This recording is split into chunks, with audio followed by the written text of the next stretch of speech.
When you think about what Expedia and Orbitz and Travelocity and Priceline did for travel, the travel agents didn't like it, but now they use it as a tool. They use it as a resource. That's what I hope that we're able to do for the industry is align the demand. Like I'm a shopper and this is what I want to buy, with supply. I'm a store. I have things to sell. And can we match them up in a better way than we do right now? Because right now everybody's just kind of shopping blind. Today's show, and I want a caveat. I got to put a caveat out there first, is that I am not sponsoring today's guest, but he has come across something that I found very, very interesting that we may be able to use. I'm going to leave that up to you, but I want to welcome Andy Ellwood, and he invented Stretch. Okay, he's the CEO of Stretch, and as I said, he's not sponsoring me, nor is he paying the Walk Weekly podcast, but he has come across something that I'm very interested in. Maybe we could use it. Maybe I don't know yet, but hey, stay here. With that said, Andy Ellwood, thank you for joining the Walk Weekly. Thanks so much for having me. I'm excited for the conversation. All righty then. Let me tell you a little bit before I turn it over to Andy. Andy Ellwood is a founder and CEO of Stretch, an AI-powered grocery platform, reimagining how families navigate the rising costs and complexity of feeding their households. With a career spanning consumer tech, mobility, coaching, community building, Andy has a track record of turning everyday problems into powering solutions. And he has helped several companies. He's a serial entrepreneur, number one. And he was behind certain companies acquired by Facebook and Google. He also launched global learning communities and led teams dedicated to unlocking human potential. His core philosophy, make room for many. That's not like the stock, the good of one outweighs the good of the many, or the many outweighs the good of the one. But anyway, I figure I'll throw that in there for you guys. But anyway, let's continue with this intro for Andy. Make room for many. I'm going to ask him about that. Shapes how he builds and leads and using technology teams and as a bridge to expand access, clarity, and opportunity. With Stretch, Andy is tackling one of the most universal challenges facing Americans by giving families real-time visibility into prices, savings, smarter choices. He's building a platform, folks, designed to reduce financial stress, return power to everyday consumers, and a little bit of personal information about Andy. Andy is a passionate chef, which I would never be as a chef. He's a storyteller and community catalyst.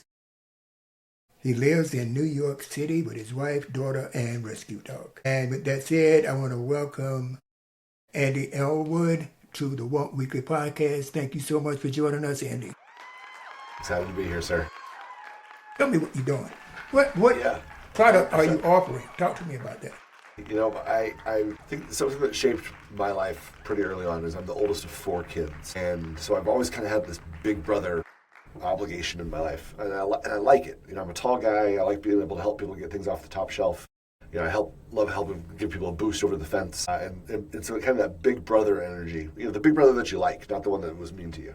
So in my career, I've kind of thought about the same thing. Like, how can I take what I've learned, take what I've seen as being maybe a little bit further down the path and share it with people who are coming up behind me. So education's always been a big part of my life in mentoring, leading different communities. But I just love bringing people together around a good meal, a good conversation, and if we can use some technology to make that meal a little bit cheaper, let's do it. All right, tell us a little bit before I go into questions. Just give our listeners, our fans and listeners, an overview of this product. Yeah, so Stretch is a new app that's just launching. And if you go to the App Store and type in Stretch Groceries, you'll be able to find it. And effectively, it's a smart grocery shopping list. All you got to do is type in this week's grocery list or take a picture of the list that you've already made on the side of your fridge or the back of an envelope. And Stretch will look at your list, and then it will go find all of the things that are on your list at local stores and come back to you and tell you how much is it going to cost at each of the stores that are close by. So it might be $70 here, it might be $80 there, and $110 there. And you'll know that turning left or turning right out of your driveway can save you $20 or $30 this week.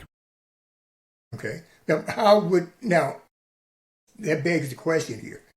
When you download the app, okay, I download the app and I want to shop. Now, are you only covering certain stores, or it's regardless of whoever carries that product that people are looking for? How does that work? Yes, we're a new company.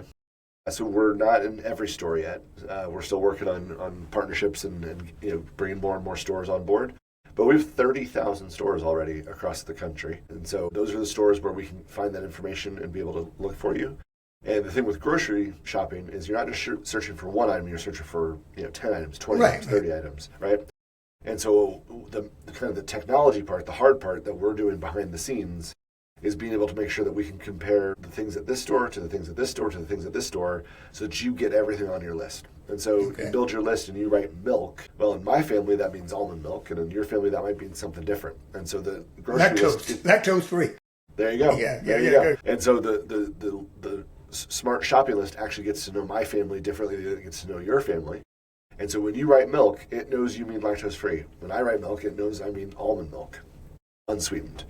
And so the more that you use Stretch, the smarter it gets, and the more it's going to be able to help you find your favorite products at all the stores close by, and then you can decide for your whole entire shopping list how much you want to spend. Sometimes you want to go to the store that's closest to you, so you don't have to drive too far, so you might spend a little bit more.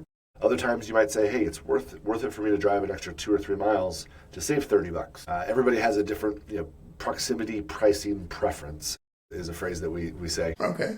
How far would you drive to save how much money? Sometimes it depends on the day of the week and how many kids are in the backseat of the car. My concern too, and I thought that your product would probably be a good thing for people to look into, is that in the urban areas, a lot of the supermarkets, like Stop and Shop and all these, they're gone because for whatever reason, maybe it's a crime situation, but my people that live in these urban areas, they need access to good food, vegetables, this and that and this and that.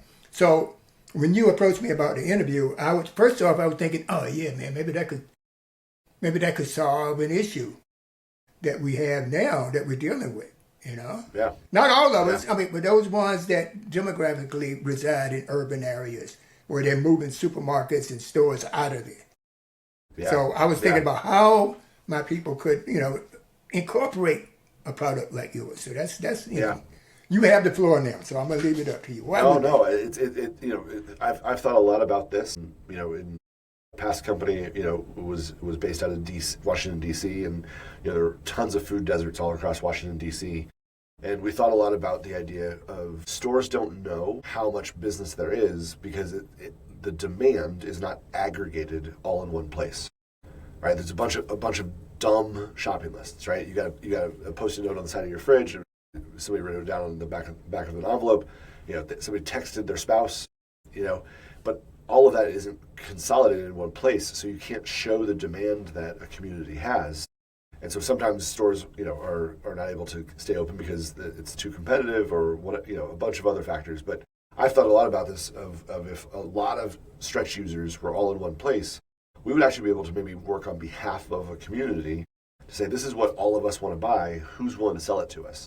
And so it's a future plan. It's not something we're doing today, but it is something I have thought about.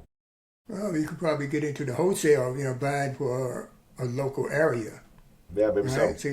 So a bulk purchase or something like that. Yeah, it's something we've thought about. So it's we're still a young company. We're still just growing, but it's something that I think most people are just sick and tired of the games that grocery stores play. I think most grocery stores know more about me than I know about them. And, things are on sale, things are on coupons, things are only for loyalty members, things are, changing prices and they jack up the price this week and they lower the price next week. How am I supposed to keep track of all that? I'm just trying to feed my family.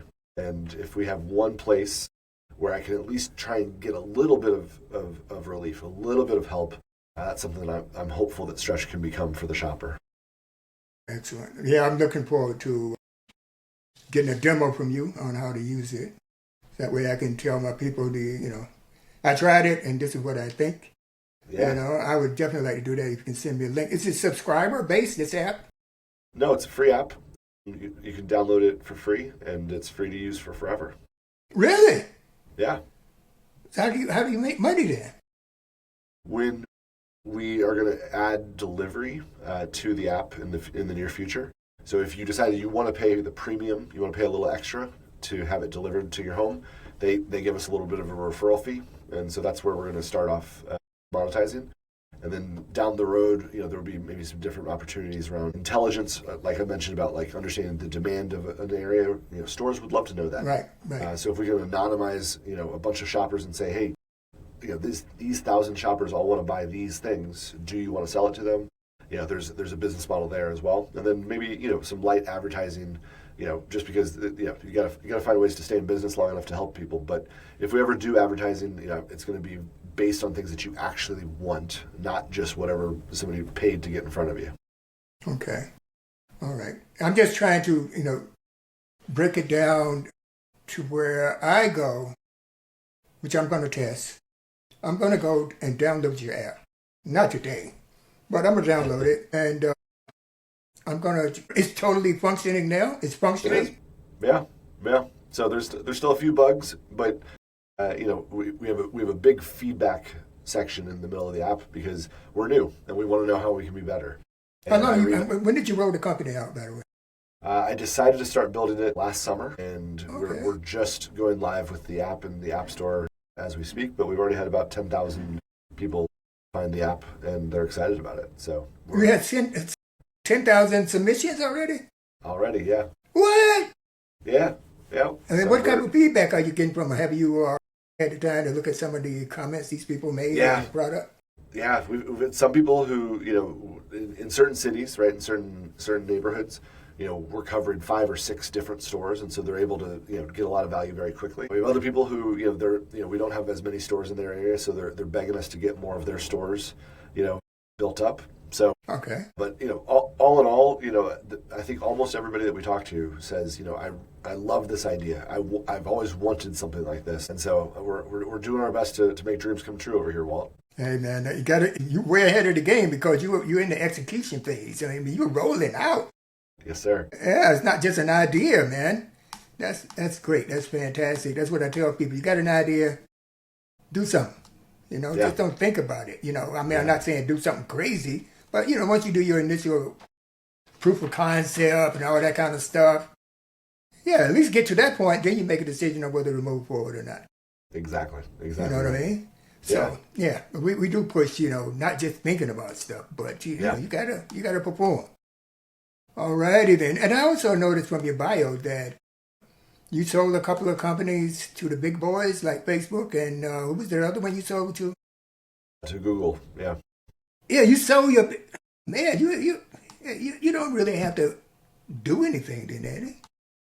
Huh? I was a member of those teams. They weren't. I didn't start those companies, so I was on the team. It was a rocket ship that I was very lucky to be a part of. But once you start building companies to solve problems, you kind of get addicted to it, and so I came back for more. All right, got you. All right, so look, Andy, let's be real here. Are grocery prices actually broken, or do you think the system is working exactly how it's supposed to be? Great question. With grocery prices being up 32% since the pandemic, it made sense that the grocery prices went up. For the pandemic, there was a huge because the supply chain. Less production. All sorts of reasons why it made sense that grocery prices went up, but a lot of other things that where the prices went up, they eventually came back down. They eventually slowed down. They didn't stay up 30. And and the reason is it's kind of the if you don't tell them, I won't tell them. If people are willing to pay this, we'll just keep charging it, right? There's no downward pressure, and we think the retailers are doing exactly what they should be doing for themselves, right? Exactly what's right for their business model. Makes a ton of sense that if they can get away with charging 30% more, they're going to. But as a shopper, I don't want to pay 30% more. It's not working for me, and so that's a little bit of the motivation behind what we're doing.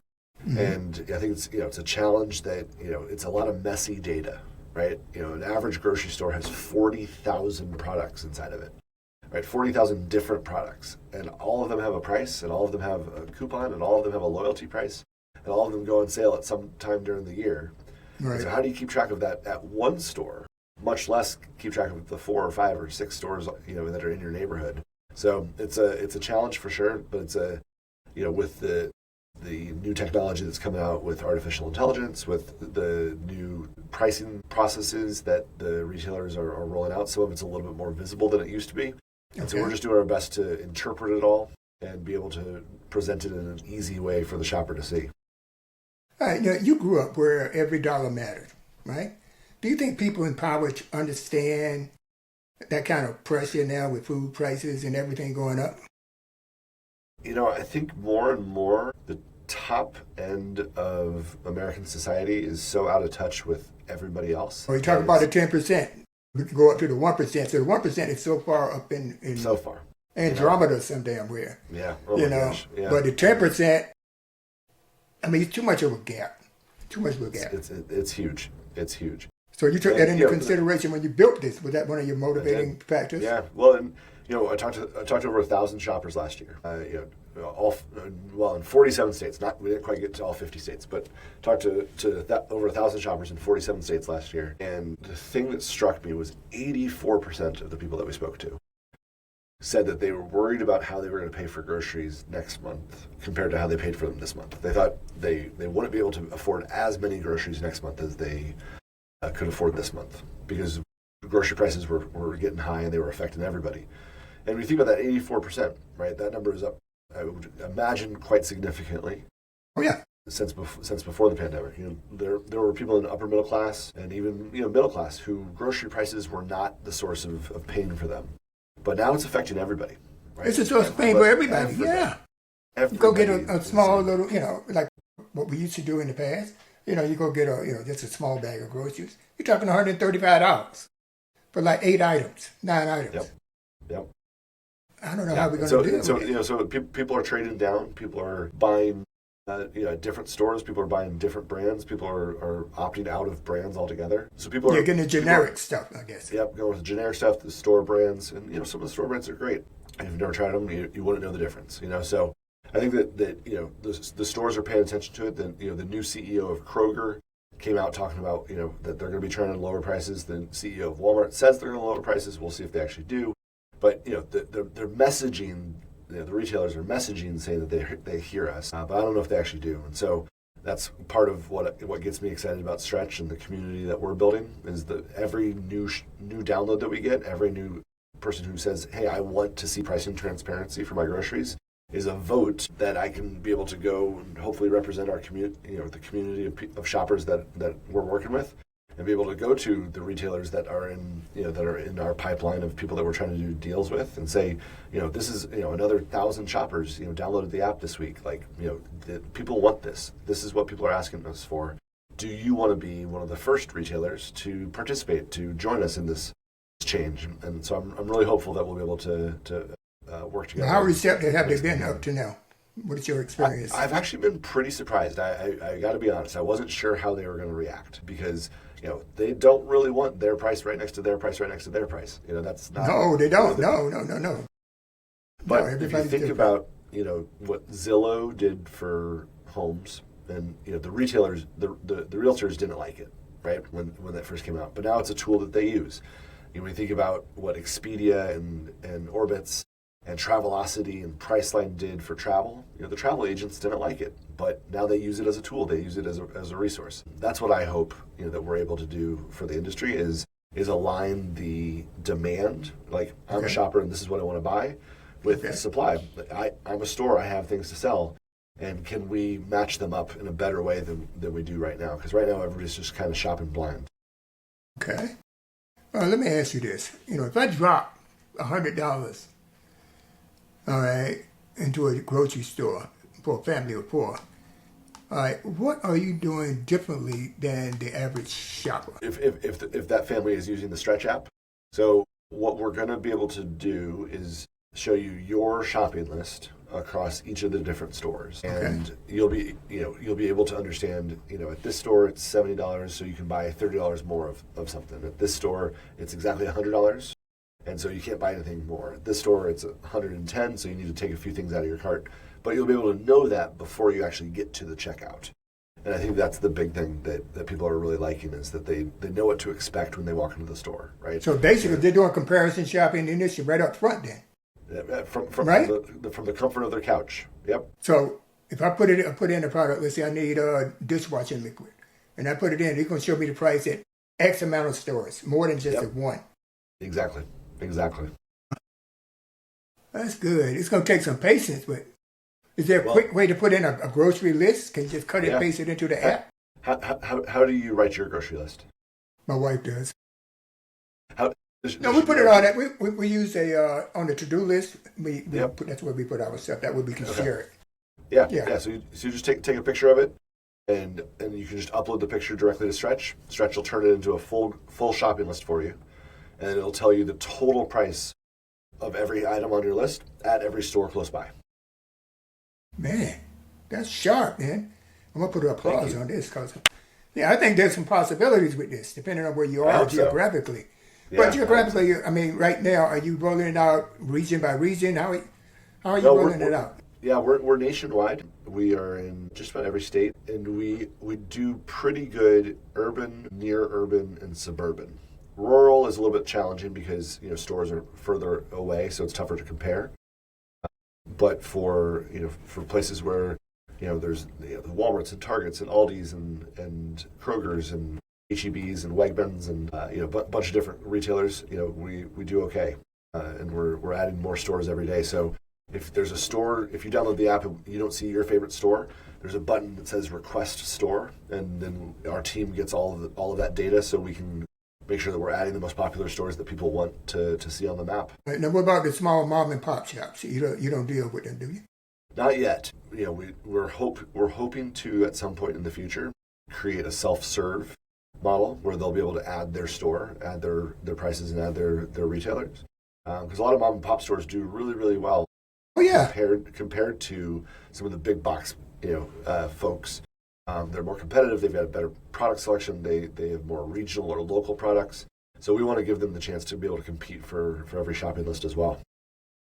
Okay. And there's no cost, so you get paid on the merchant side of the fence then. Yep. Yeah. We're charging the retailers and the brands.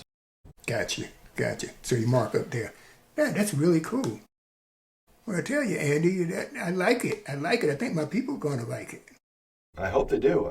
I hope they'll let me know. I hope they'll let me know that they heard about it from you.